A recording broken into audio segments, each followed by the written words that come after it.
ಅವರು ಏನಂದ್ರೆ ವಿದ್ಯಾರ್ಥಿಗಳ ಪರವಾಗಿ ಏನಂದ್ರೆ ಹೋರಾಟ ಸಮಿತಿಯ ಅಧ್ಯಕ್ಷರು. ಅಂದರೆ ವಿದ್ಯಾರ್ಥಿಗಳಿಗೆ ಸರ್ಕಾರದಿಂದ ಸಿಗಬೇಕಾದಂತಹ ಎಲ್ಲ ಯೋಜನೆ ಮತ್ತು ನೇಮಕಾತಿ ಮತ್ತು ಪಾರದರ್ಶಕತೆ ಕುರಿತು ಹೋರಾಟ ಮಾಡೋದು.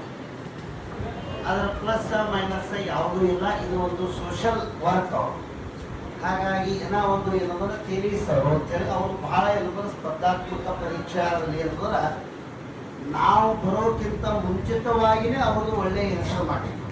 ಹಾಗಾಗಿ ಬಿಜಾಪುರದ ಕೆಲವು ಪ್ರತಿಷ್ಠಿತ ಏನಂದ್ರೆ ಸಂಸ್ಥೆಗಳಲ್ಲಿ ವಿಜ್ಞಾನದ ವಿಷಯದ ಬೋಧಕರಾಗಿದ್ದಾರೆ.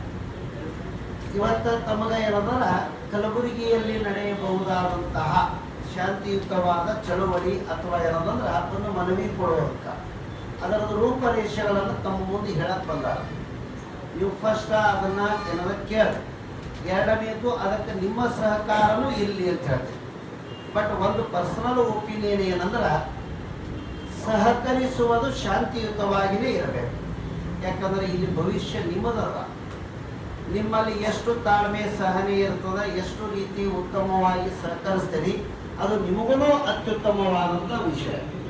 ಸರ್ಕಾರದ ಮೇಲೆ ಅವರು ಏನಂದ್ರೆ ಏರುತ್ತಿರುವ ಅಥವಾ ಸರ್ಕಾರಕ್ಕೆ ಮಾಡುತ್ತಿರುವ ಮನವಿ ಹೇಗಿರ್ತದಂದ್ರೆ ವಿದ್ಯಾರ್ಥಿಗಳ ಶಾಂತಿಯುತವಾದ ಮನವಿ ಸರ್ಕಾರಕ್ಕೂ ಖುಷಿ ಕೊಡಪ್ಲೇ ಇರಬೇಕು, ನಮ್ಮ ಜೀವನಕ್ಕೂ ಉಜ್ವಲವಾಗಿರಬೇಕು.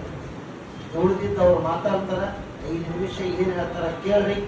ಅವರ ಚಳುವಳಿ ಏನಂದ್ರೆ ಅವರು ಮನವಿ ಕೊಡಕ್ಕೆ ಹೋಗುವತ್ತಿಗೆ ನನ್ನ ಸಂಸ್ಥೆಯಿಂದ ತರಗತಿಗಳು ಅವತ್ತ ವಿರಾಮವಾಗಿರ್ತಾವೆ.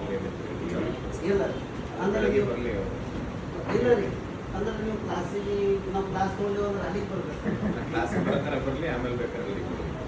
ಎಷ್ಟು ಗಂಟೆಗೆ ನಾಳೆ ಬೆಳಗ್ಗೆ 10 ಗಂಟೆಗೆ 10 ಗಂಟೆಗೆ ಅಂದ್ರೆ ಮುಂಜಾನೆ 10 ತನಕ ಕ್ಲಾಸ್ ನೋಡಿ 10 ತನಕ ಬೇಡ ಸರ್, 9:30 ತನಕ 9:30 ಹಾಂ ಖಂಡಿತ 9:30 ಲೇಟ್ ಆಗುತ್ತೆ. ಹಾಂ ಕ್ಲಾಸ್ 7:30 7:30 9 ಗಂಟೆ ಇಲ್ಲ ನಮ್ಮಲ್ಲಿ ಬರ್ತಾರೆ.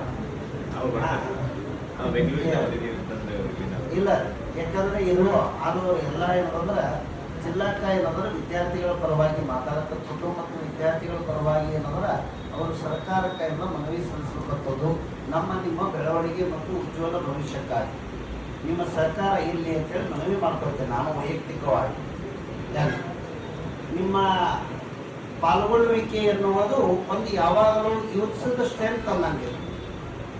ನಿಮ್ಮ ಏನಂದ್ರೆ ಪ್ರತಿಯೊಬ್ಬರ ಹಕ್ಕುಗಳನ್ನು ಕೇಳ್ಕೊತ ಅಂದ್ರೆ ಸರ್ಕಾರಕ್ಕೆ ಮನವಿಯ ಮೂಲಕ ಕೇಳ್ಕೊಳ್ತಾರೆ.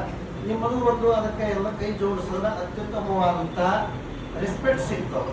ದಯಮಾಡಿ ನಾಳೆ ಯೂಶುವಲ್ ಕ್ಲಾಸ್ಗಳು ಇರ್ತಾವ.